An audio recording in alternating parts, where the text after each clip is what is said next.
Back in college, my friend Jake and I enjoyed exploring caves. It's called spelunking, and it involves gearing up and crawling into cave systems for fun. We got together and planned another trip to a new cave near our city, but we didn't know this trip would leave us as spooked as it did. Before this trip, we had explored caves countless times. We loved that sense of accomplishment in discovering new parts of the underworld that no one else had seen. On a caving forum, we heard about a new cave nearby, one that didn't require ropes or harnesses, and we couldn't resist the urge to go explore it. We spent the night before preparing. We checked our equipment, boots, waterproof jackets, helmets, and extra flashlights. We studied the weather reports, ensuring there was no chance of flooding. Everything seemed good, so we loaded it all into the car and decided to head out early in the morning to the new cave. The entrance of the cave was smaller, a tight restriction that you had to wiggle into. We fought our way inside, which then opened up into a small room, the cool air wrapping around us. Cave systems are always cold, which is why you need to pack a jacket and proper gear to prevent hypothermia. We navigated through narrow passages, often contorting our bodies to fit through tight spots. At one particularly constricted section, we had to lie flat on our stomachs to crawl through, the rocks scraping against our arms and sides. It was at this point that something caught our attention. In the damp mud below, we saw paw prints that led deeper into the cave. Jake shrugged it off, suggesting it was probably a possum or some other small creature. I nodded, a little unease creeping in, but I pushed it aside. We were seasoned cavers. We had encountered wildlife before, but often it wasn't this deep into the cave. Besides, there's often no light or food in these caves, and the prints were too big to be from a bat or rat. After crawling through the restriction, we emerged into a larger chamber, the ceiling rising about 7 feet high. It felt like a small bedroom carved from stone.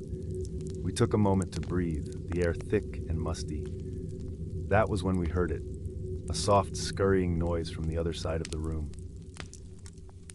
We slowly moved toward the sounds, our flashlights cutting through the darkness. The light illuminated the damp walls, with stalactites dripping water onto the cave floor. Tracing the walls more with the light revealed 2 paths branching off from the chamber, one sloping sharply downward and the other resembling a standard passage. I hesitated, and so did Jake. We both shone our lights down the visible passage, but saw nothing. Then we crept closer to the steeper passage and shone our lights down into the crevice.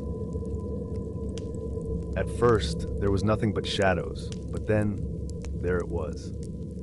A creature, hunched and dark, with glowing eyes peering at us from around the corner.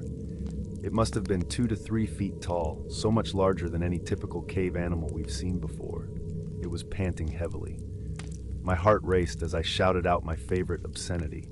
I guess I shouted loud enough because whatever that thing was quickly ran off behind the corner of the tunnel, out of our sight. I looked at Jake and asked what the hell that thing was. He had no clue. He mentioned that maybe it was a bobcat or some other type of mountain lion. We were deep in the Smoky Mountains, which are known for these types of animals. Panic surged over both of us. We didn't wait another moment. We quickly gathered our gear, adrenaline propelling us back toward the entrance. The darkness behind us was unnerving. At any moment, that thing could be crawling up toward us, so we moved quickly, crawling back through the narrow passages, our flashlights flickering as we maneuvered around the corners of the tunnels we had entered. Finally, we reached the cave's mouth, the daylight illuminating the walls and giving us some relief. When we got out, we decided to just call it a trip and head back home to wash off and get some food.